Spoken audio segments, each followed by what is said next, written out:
Brother Aaron Buchanan is going to be coming and sharing his testimony this morning with us. And I've been looking forward to it all week, and just looking forward to what God's going to do through him this morning. So I also want to say, too, before he comes up, that we're going to be eating afterwards. We got plenty of food in there, and we want to invite each and every one of you to stay and eat with us. And so don't worry about, having to cook lunch or any of those things. We're going to be eating right after church. We got plenty, some great desserts back there. That's the main thing, you know what I'm saying, my main emphasis. And if you really want your best dessert that you like, you might want to go get dessert first, even though you taught your youngins to do the opposite all their life.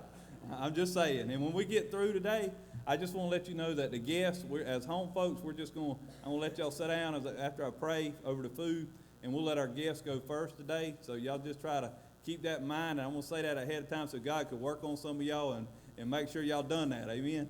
Y'all give them a little time to go first, but we really want y'all to stay and eat with us today and get to know our church better. But Brother Aaron, you just come on and share what God's laid on your heart, brother. Yep. Morning, how y'all doing this morning? Hey, son, God's been good to me.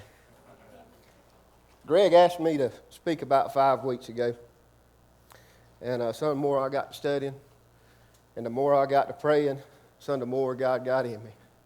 And I'm telling you, when he gets inside of you and he feels just like he's filled me, when it comes out, son, it's usually in tears for me. But I'm proud to be here. I'm proud to see friends and family. One of the reasons I'm excited to be here, I see a lot of classmates out there that I had, that I went to school with. And, like the title is right there, they seen a different me, and it's just a blessing for me to be up here and let them see how I've changed, how I ain't there no more. But I'm just going to share my testimony with you, and I'm going to give you a little background, and I'm going to give you some verses, and it may not make sense right now, but it's all going to tie together in the end. I was raised in a Mormon church my whole life. Up to about 14 is about when I quit going. And it stems from generation to generation. My great-grandma Jameson, as a little child, they actually come from the east out west on a wagon train. Took them 2 years. They actually, just hearing my Uncle Robert talk about it, it's real neat. They actually had to stop at the Colorado Rockies because they hit it in the wintertime, right there at the start of winter. So they had to wait for the snow to thaw in the spring and pick up the Oregon Trail on the other side. But that's how far back my generation goes. So I've been taught all my life about the Mormon church. And for them to say, hey, this is the only church, this true church, this is what's right. So I've raised this my whole life. From my mama, from grandma, her grandma, and great-grandma, all, inherited into me. But, and I want to give you a little bit on the Mormon church. First of all, if you talk to a Mormon, they don't believe in hell. They don't believe when a person dies that they go to hell. They believe that there's 3 parts of heaven, and if a person dies, he goes to heaven. But he's right here. Now, if a person gets baptized in heaven, or if a person dies and hadn't been baptized and somebody living but gets baptized for them, it puts them right here in this middle part. And now if you go through do the temple work and get ordained or whatever and be able to go to the temple, they believe you're up here in this top part of heaven. And I'm here to tell you that ain't true. And I want to read these few verses right here, and I'm going to read them, and I'm going to get back to them later on. But I just want to give you a description right here. People don't think there's a hell. And they also claim to believe in this King James Bible. 100% they believe in it. And note that in the King James Bible, hell is mentioned more than heaven. But, and I'm reading this 23 right here, 43. And if the hand offend thee, cut it off. It's better for thee to enter into life maimed than having 2 hands to go into hell and to the fire that never shall be quenched, where the worm dieth not, and the fire is not quenched. Think about that for a minute. The Bible can't go into detail other than that right there because it's unimaginable. We couldn't imagine, even if it was written, we couldn't imagine that. And then I'll read over here in Luke. This is most of y'all probably know these verses right here, know the story of Lazarus. And I'll just start reading in 22. And it came to pass that the beggar died and was carried by the angels into Abraham's bosom. The rich man also died and was buried. And in hell he lifted up his eyes, being in torment, and seeing Abraham afar off and Lazarus in his bosom. And he cried and said, Father Abraham, have mercy on me, and send Lazarus that he may dip the tip of his finger in the water and cool my tongue, for I am tormented in the flame. But Abraham said, Son, remember that thou in thy lifetime receivest thy good things, and Lazarus evil things. But now he is comforted, and thou art tormented. And besides all this, between us and you, there is a great gulf fixed, so that they which would pass from hence to you cannot neither can pass to us, or that would come from thence. Okay, the Mormons believe that there's no hell, believe there's heaven only. And I've read this scripture a bunch, and it just hit me after studying. I think it was Friday or Thursday. This hit me. Just read this part right here. Look at this right here. There is a great gulf fixed, so that they which would pass from hence to you can pass to you. So if you believe in this, and you're believing what God's Word says, how can you not believe that there's a hell? How could you not believe it? It says that there's a separation. There's a great gulf. You cannot cross over. When you die and you're not saved, that's where you're going to end up. As a saved man, you can enter into heaven. And there's no crossing over. And if you go on to read, he calls on Abraham to send Lazarus back to spread word to his brothers. If they could just see what I'm doing, if they could just feel what I'm feeling, they surely will get saved. But and that's going to be the basis right there. That's where I'm going to be at. And I'm going to go on with my testimony. About the age of 13 or 14 is probably when I stopped going to the Mormon church. My mama, she's real big Mormon. Daddy never was, and it's kind of hard to make your kids go to church if your mom and daddy ain't going.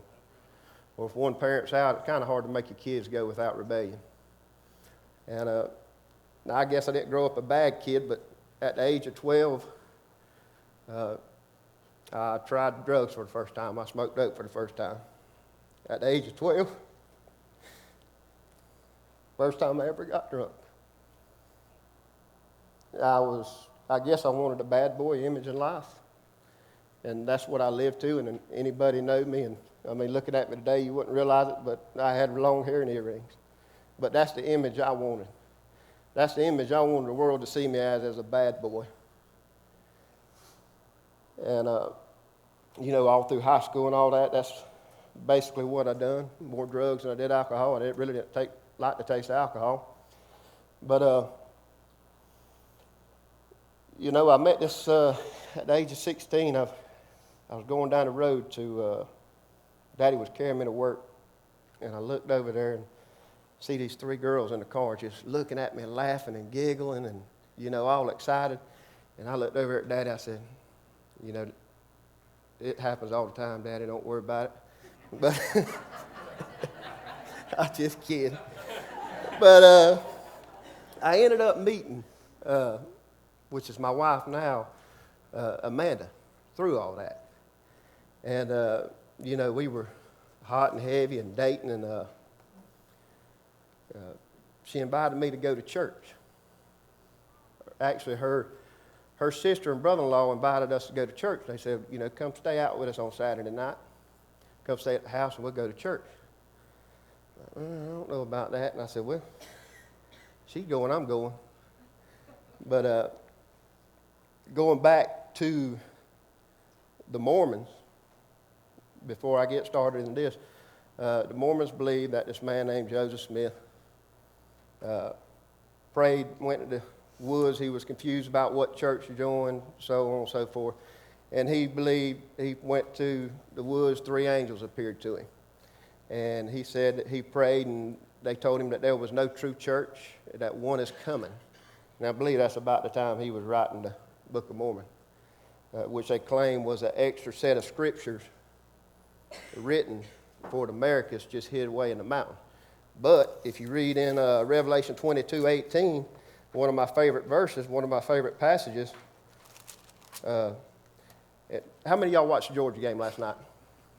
Do y'all remember much about the beginning of the game? Do you remember much about the middle? But do you remember the end results? Do you remember the score? Do you remember the touchdown that called back right there at the end?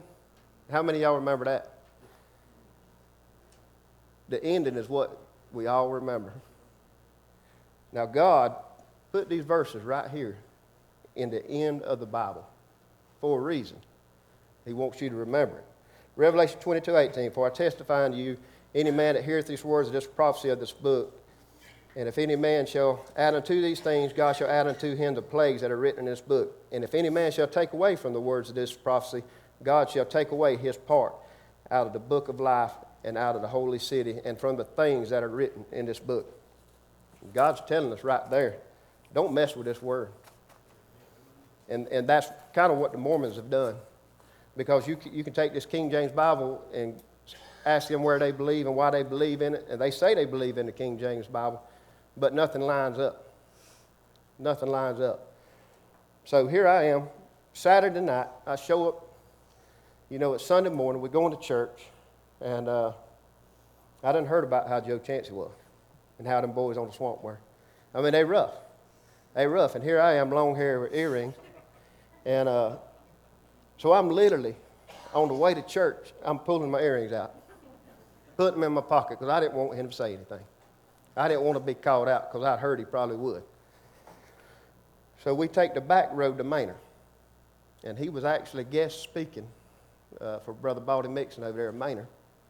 And we pulled up to this old church, brick church, and lo and behold, there's a goat out there in the yard running free, eating grass on Sunday morning. And I looked over there at the man and I said, what have you got me into? But I'm just looking at the image of the outside. I didn't know what was on the inside. It's kind of like Caitlin and John, Caitlin, she looks at John, because I know she's looking on the inside. John might be beautiful on the inside, but right here, on the outside, it ain't cutting it. But I walked inside, and for the first time in my life, I paid attention at church. I was listening to the singing, and I don't know why, but I was listening to the preaching, and son, God began to deal with me. Son, you might be in here now, and son, when that heart gets to pounding, son, and it gets to throbbing, and you just can't sit still, and you go to shaking, that's God dealing with you. That's God calling on you. But I turned him down. I was at one at the end when they give the invitation, and everybody bowed their head. I just slipped my hand up. I don't know why I did. I didn't want nobody to know, but I wasn't saved. I was confused. Here I am raised in a Mormon church where I was taught not to be saved. Mama told me when we would go to vacation Bible school with other kids, if they ask you to be saved, don't talk to them. Just say you don't believe in that. So here I am. I'm confused. I remember going home and so scared, and I don't know, just mixed emotions. I actually picked up a Bible. I went and got a Bible out of the house. And I picked it up and I began to read it. And not having God in me, I didn't understand anything. So I put it down, and I didn't know what was going on. And but anyways, as time passed, I let it go, and it kind of God quit dealing with me a little bit. And, me and Amanda are still dating, and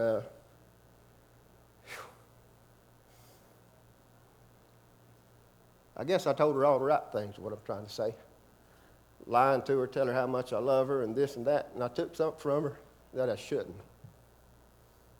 And then we ended up bearing a child. So here I am, a lost man, between my 11th, 12th grade year of high school, with a child on the way, not knowing what to do. So I'm going to school my senior year to graduate. I'm working 2 jobs, sometimes 2 or 3 o'clock in the morning, because doing something out of duty that I felt I had to do. And we got married, and we went to church again. Swamp Road, Joe Chancey, he had just started up a church out there at Obadiah. And when you pull up to that place out there and you look around, it's not much to look at. But son, when you got on that inside, when you seen that beauty, when you felt God's presence on the inside, and God dealt with me hard that night. And again, I didn't stand up. I didn't do nothing. And I walked out, and I don't know how much time had passed, how many days, how many weeks, but me and my wife, we'd left my mom and daddy's house, and she was behind me. And I can tell you exactly where I was, at the end of College Avenue Extension, when the dirt road before it was pavement, it dropped off on the dirt road. I was driving home, and son, I just got the scariest feeling that something was fixing to happen to me. I can tell you right where it was at. I got so scared, I got home, and I told my wife about it. And she told me, she said, Aaron, I ain't trying to scare you. She said, but I got the same feeling on the way over here. And I didn't know. And for some reason, she had talked to her sister, and my brother-in-law at the time, he was just getting back into church, and he never went to the altar. Well, for some reason, I don't know if it was Wednesday or Sunday or whatever, but he went down to the altar. And Cindy's like, man, you never go to the altar. What is it? And he said, I don't know. He said, but God just told me to pray for Aaron. You think it's coincidence? You think it's all coincidence, how God works? It's not. He had it lined up. On a Saturday evening,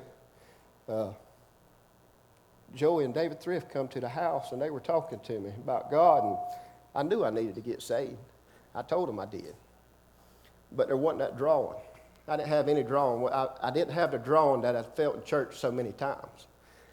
And I said, I want to get saved. I know I need to, but I just don't feel it. But lo and behold, that next Sunday morning, August 25th, 1996, I couldn't tell you what was preached. Matter of fact, the preacher never got up and preached that day. I couldn't tell you what was sung, but I was sitting there, I was shaking. So my heart got to pounding. And I was just locked up in my chair.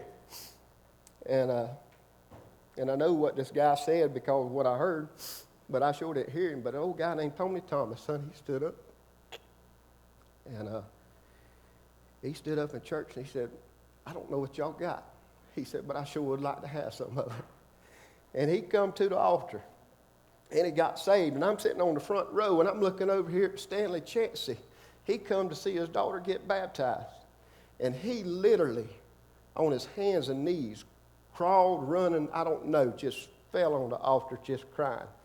And I had a hold of my brother-in-law's leg, just squeezing it, and I broke. And I got saved. And even though I tell you this, even though my mama was a Mormon, that's the first person I called. Hey, she knows how it was. It was going to be all right. It was going to be all right. Well, I can tell you this, as a young Christian, when you get out of this, the devil begins to work on you. And I quit my reading. I guess it was probably about a year and a half later. I just quit reading and, got relaxed. And I let my guard down. I started hanging out with the old crowd. And as I began to hang out with them, the old habits come back. And they come back stronger and harder. And this time it come back with even more. I got into heavier drugs. Made my life with my family a living hell. I said everything in the world just to get my wife to divorce me because I wanted to get out there. I thought I'd grow up too early. I wasn't ready to raise kids. And I said everything. I said some mean things. And I done some mean things. And that's what I want. I wanted her to divorce me. But I didn't want to be the one to do it. And I didn't want to leave my kids. But, so I was living in sin like that for about a year and a half. And I can remember on the 4th of July, we used to have the Patterson tournament over here in Patterson, if any of y'all can remember the softball tournament. And let me share something with you. I've been blessed with a disease called ulcerative colitis. And when people say blessed, and why do you look at it as being blessed? Well, it's a reminder of where I've come from. It's a reminder of what I've done. And the alcohol and the cocaine, it does something to your stomach, and it affects the disease that I had. And I didn't care, didn't know. But I was playing in that tournament, and we were drinking beer that day and snorting cocaine all day and hot. And I remember diving in the outfield for a ball. And when I hit it, just like everything just collapsed. I mean, I don't know. It was out of me. And I didn't recover. And fortunately, that Monday, I was scheduled for outpatient colonoscopy at the hospital. And so I ended up going to that outpatient surgery. But when I woke, they wouldn't let me leave. And I didn't know what was going on. And the doctor told me that I was bleeding bad inside, and he almost gave me a blood transfusion that day. He said about another day, and I would have bled to death. And here I am, my wife's at work or college, I don't know. I'm sitting in the hospital all lonely. And God began to speak to me. See, God will let you get out there in that world. He'll let you backslide. There is such thing as being backslid. And the more you sin, and the more you stay out of the Word, the easier it gets. Until it gets to the point that God says, all right, you're going to go your own way. He said, I'm going to let you go for a little while. I'll let you go as far as you want to go. He said, but he's going to come back to you. And he come back to him in that hospital room.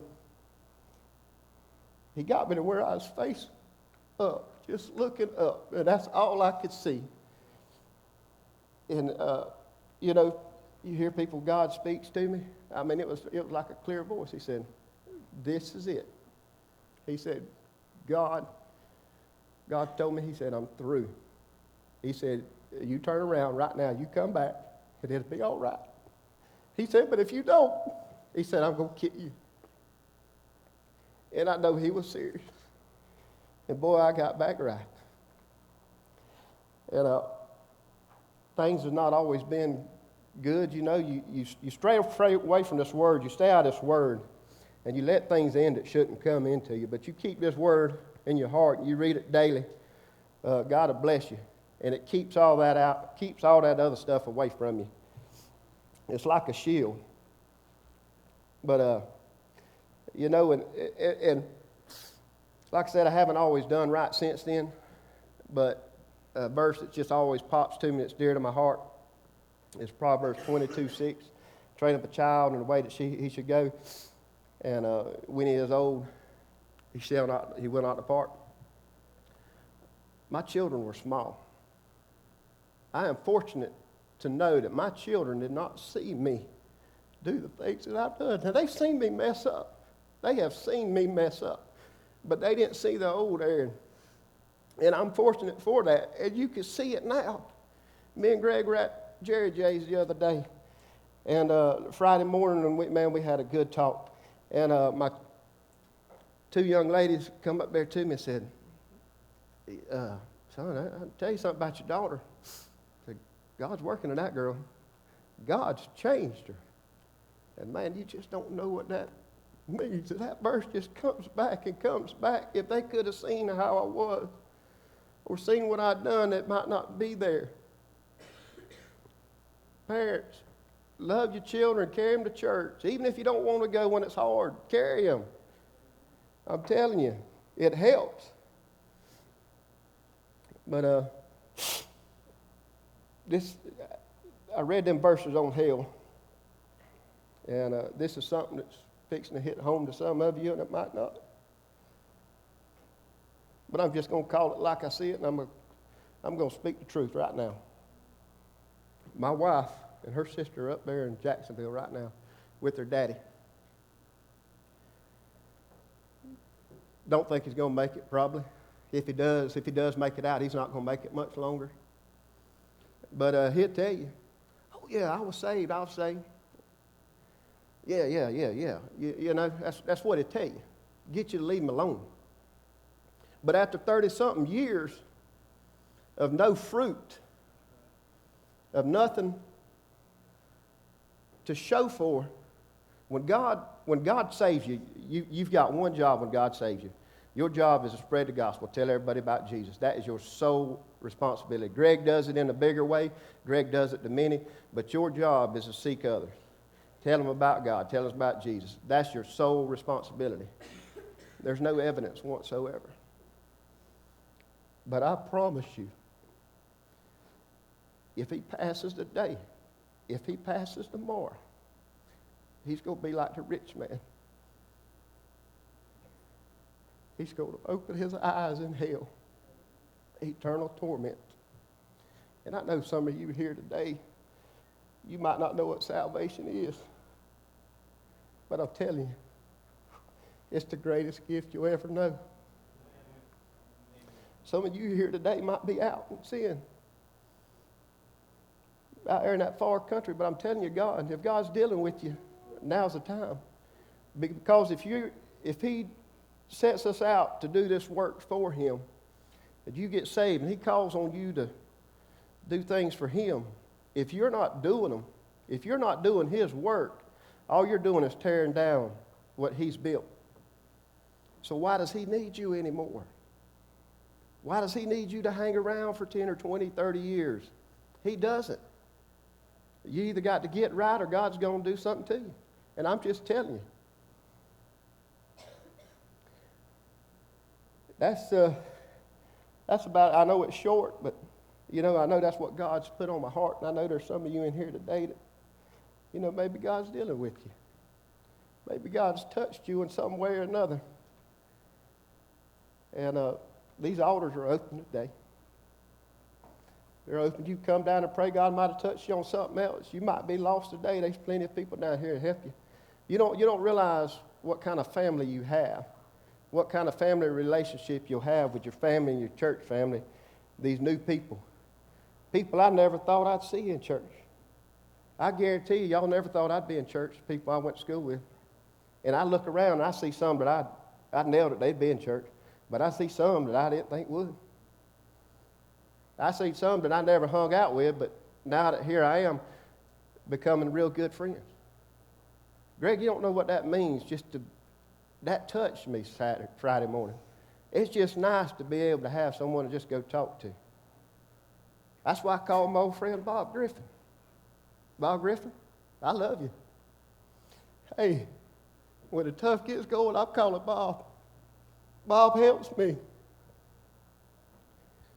Bob tells the truth. He says all the right stuff, even if it ain't want to hear, but it helps me. Folks, there's some of y'all in here need some help.